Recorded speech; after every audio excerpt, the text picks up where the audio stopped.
Hey y'all, it's a beautiful day in the Ozarks, and today we are going to make a ranch hand ribeye sandwich, and it's going to be delicious. So let's do it. I'm going to get my skillet on about medium heat, and I'm going to put some bacon up in it. I love this stuff. So we're going to put a little bit of this and get that nice and hot. While that's getting warm, I'm going to cut up an onion. Just gonna thinly slice this. Throw our onions in now. Oh yeah. I'm also gonna add a little bit of, you know it, butter. Whew. Yeah, my onions is strong. Now I'm gonna add some of this that I found.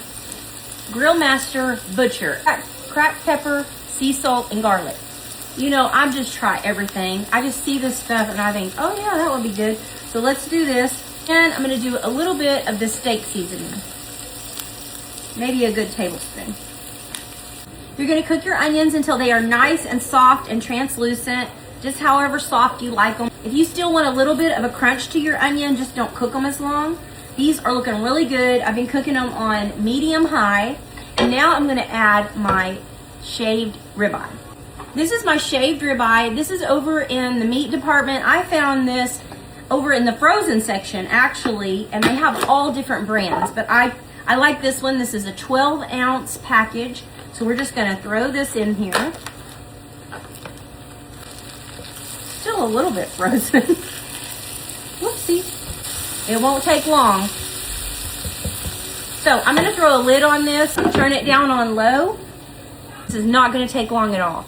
Now we're going to toast our bread. I just got these white sub rolls, super easy. You can get whatever kind of bread you'd like. Hoagie buns. I just found these over in the deli section. Cut them open. Throw some butter in your skillet and get it nice and hot. Get this in here, and you want to soak up as much butter as you can.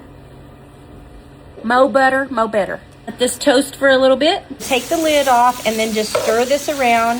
It defrosted really quick. Add a little bit of Worcestershire sauce, just a few drops of that for flavor. Oh my gosh, that smells so good. I'm gonna add some cream style horseradish sauce. Now you can find this over by the ketchups and all the sauces where the Worcestershire sauce is. There's a half a jar in here, so it's probably about 3.5 ounces because I've already done this once. We made these the other day, Greg and I, and oh my gosh, they were so good. So I'm gonna go ahead and put the other half of the jar in here. And if you want to use just regular horseradish and give it an extra bite, I'm sure that will be good too. But this gave it just the right amount that it needed.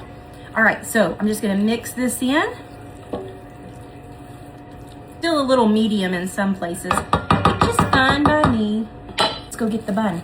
I toasted it on both sides. I flipped it over and put it on both sides. Now I'm going to use 2 different kinds of cheeses. You don't have to, you can use whatever you want, but I have some fresh Longhorn cheese, which sounds so good on there.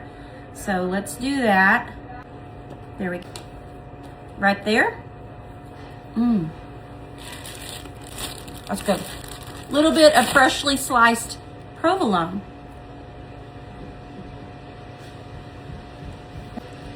And that meat is still warm, so that is going to melt our cheese on there. Ooh, god dang, that looks good. Oh yeah.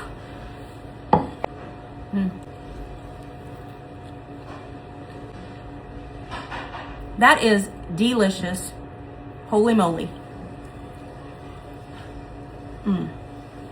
It's bold. It's a bold sandwich. With all the seasoning, the steak seasoning, the black pepper, the Worcestershire, and the horseradish, creamy horseradish. Oh my gosh, it's a bold sandwich, but it is so dang good. Oh yeah. Oh, look at that. You guys, go make this. You're gonna love it. And remember to expect something great to happen to you today and make something great happen through you today. We'll see ya.